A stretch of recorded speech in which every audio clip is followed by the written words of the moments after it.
The ballroom of the Avalon Hotel shimmered under crystal chandeliers, casting golden light across floor-length gowns, tuxedos, and the gentle clinking of champagne glasses.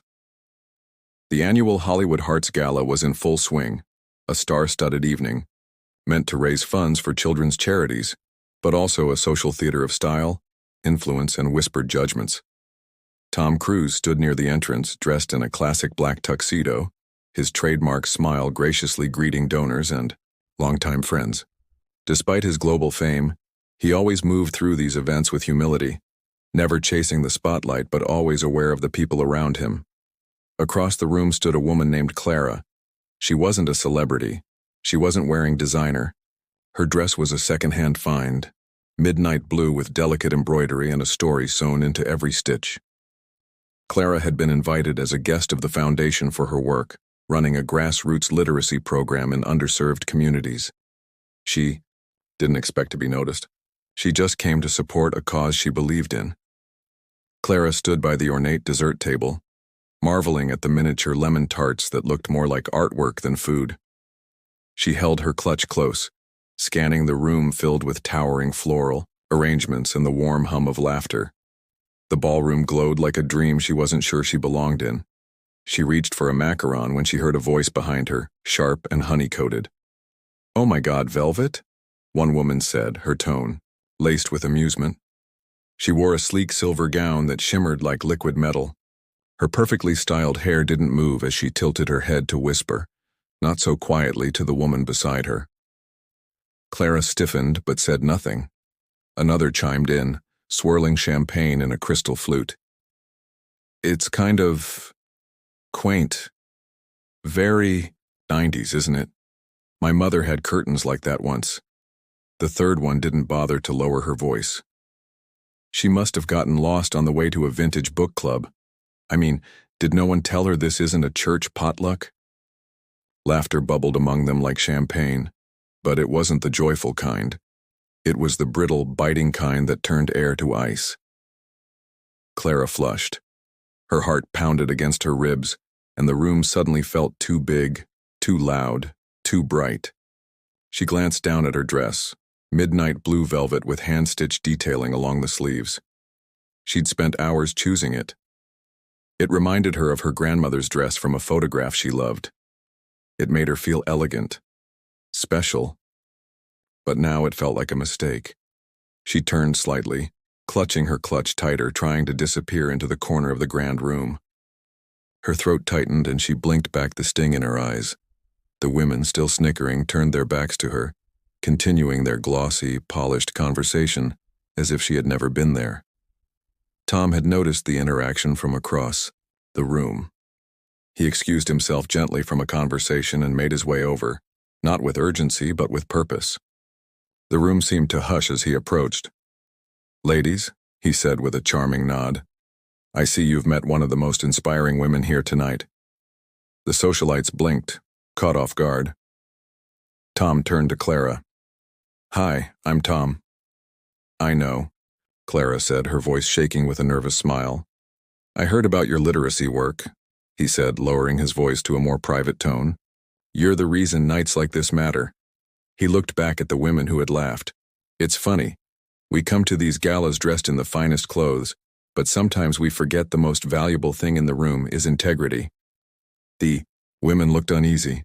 One attempted a nervous laugh, but Tom's eyes were kind yet firm. "This woman changes lives. What she wears doesn't define her. Her heart does. And honestly," he turned back to Clara, "you're the best dressed person here." Clara's eyes widened. "You're just being kind." "No," Tom said with a grin. "I'm being honest." He offered his arm.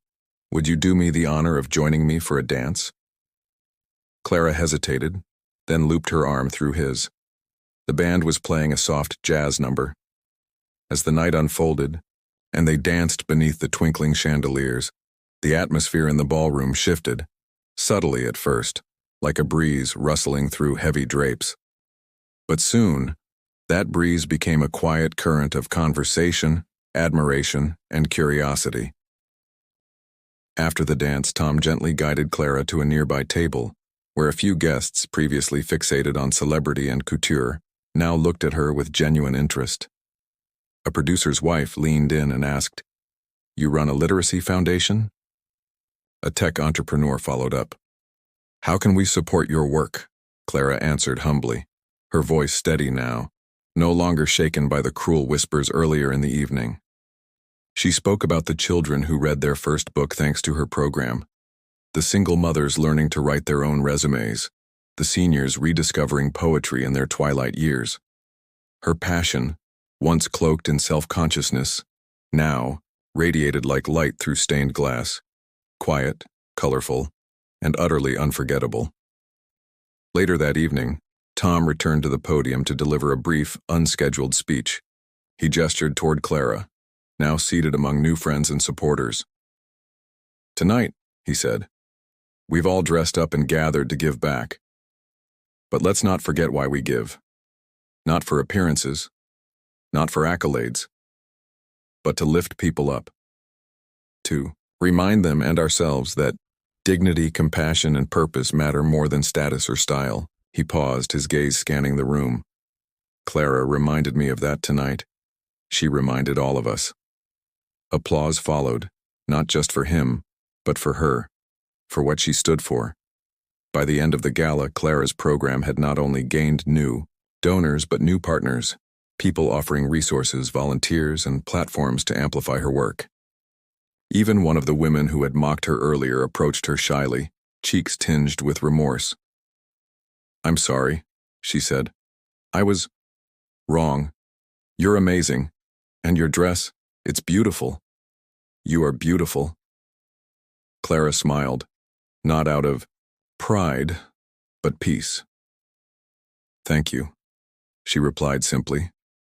"True worth isn't worn, it's lived." Clara's strength didn't come from fame, fashion, or fortune. It came from purpose and the quiet conviction to keep standing when others tried to make her feel small. And Tom Cruise, by choosing empathy over ego, reminded a room full of high society that the greatest power is using your voice, not to silence others, but to elevate them. This story teaches us that kindness, respect, and authenticity always shine brighter than judgment and vanity, and that sometimes the most glamorous thing in any room is a good heart.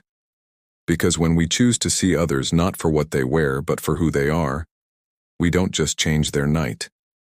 We change the world one graceful moment at a time.